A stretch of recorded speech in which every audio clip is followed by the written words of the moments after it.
É a maior dúvida que a maioria das pessoas tem quando o assunto é acreditar na Bíblia. Gênesis, a ideia de que os céus e a terra foram criados em 6 dias, enquanto todas as ciências dizem o contrário. Me acompanhe.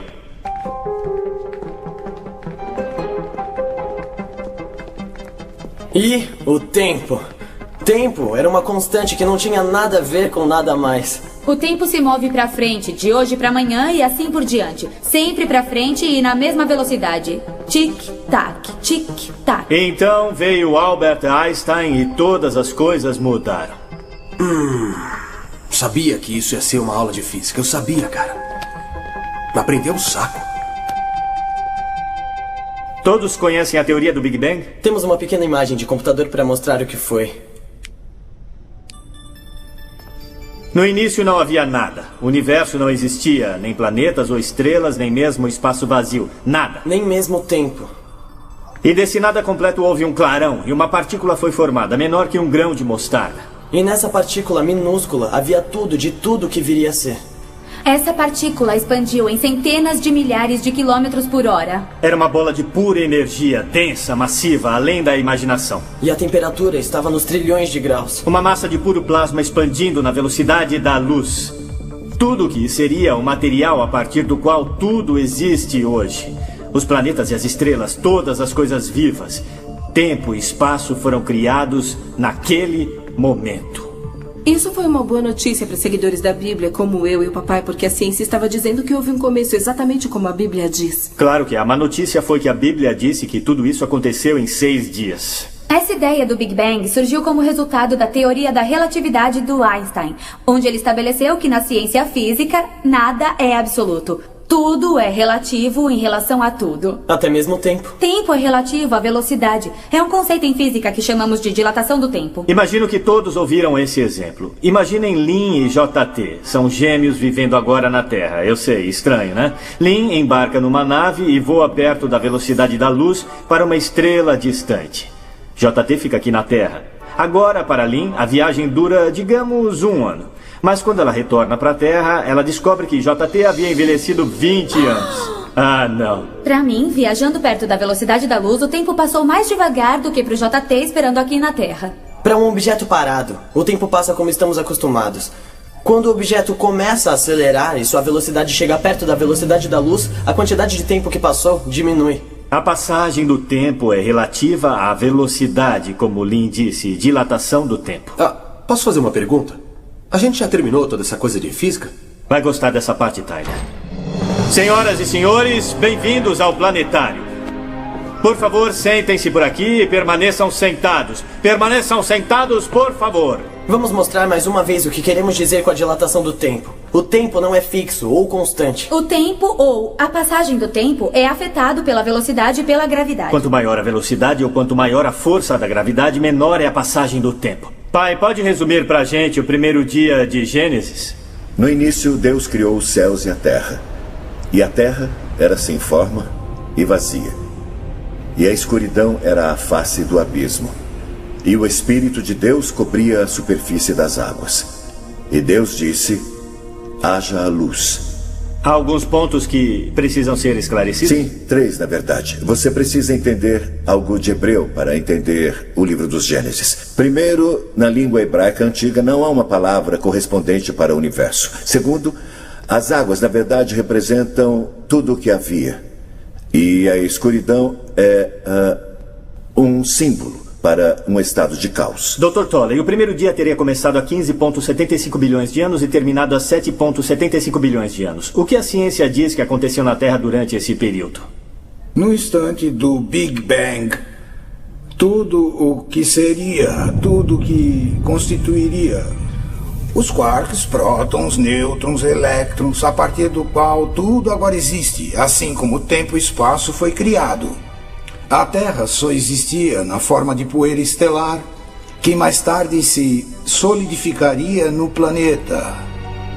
Quanto ao verso haja a luz, você precisa voltar ao seu vídeo do Big Bang e corrigir algo.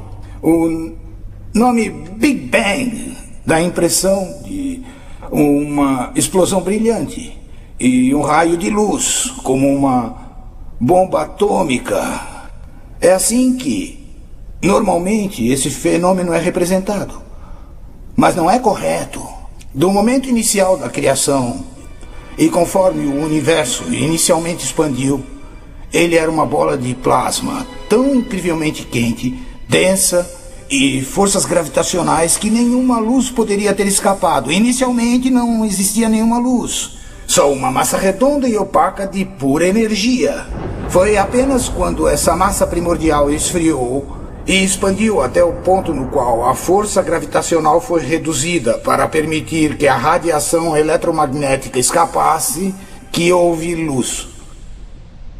Então, que se faça luz é claramente um evento separado da criação inicial, tanto na Bíblia quanto na ciência? Sim. Pai, dia 2. Dia 2, os céus, como conhecemos, foram criados e o caos que eventualmente se tornaria a Terra foi separado do resto da criação. Dr. Tolley, relógio cósmico, dia 2, o que aconteceu nesse período?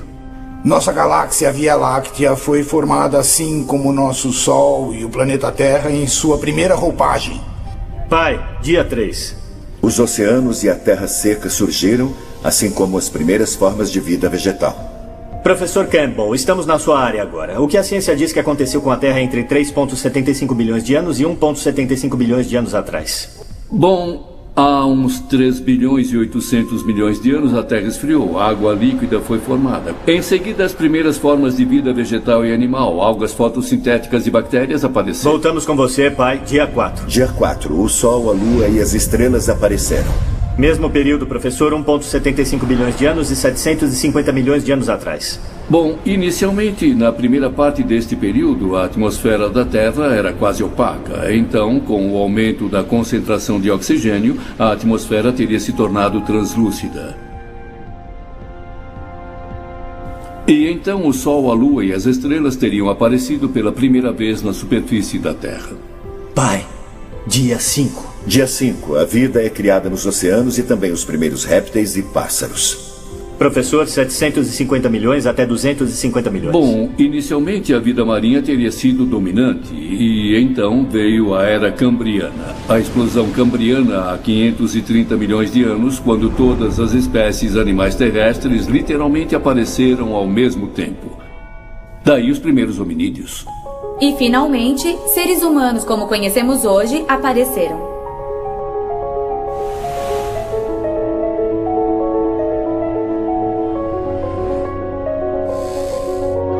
Agora, não é verdade que no tempo em que Gênesis foi escrito não havia conhecimento de nenhum dos estágios científicos que você e o Dr. Tolley descreveram? Naquele tempo as pessoas pensavam que a Terra era plana. Hoje o relógio cósmico continua a girar, a marcar a passagem do tempo no nível dos cosmos. E, como o universo continua a se expandir, a taxa que se mede o tempo continua a diminuir. Mas isso não significa nada para nós agora. Desde o momento que Deus sussurrou o Neshama da vida para Adão, quando Deus deu sua alma para o homem, nós na Terra denominamos a passagem do tempo através dos nossos relógios baseados na Onde Terra. um segundo faz parte de um dia, o que reflete a rotação da Terra no seu eixo. E um ano marca a conclusão de um ciclo em volta do Sol.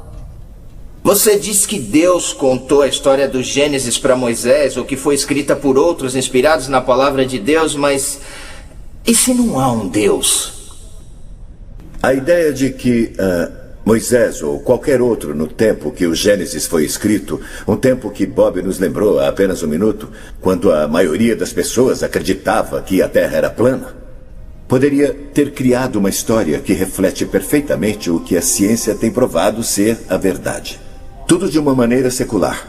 Acreditar nisso, para mim, de qualquer maneira, é mais difícil que acreditar em Deus. Então vejam só.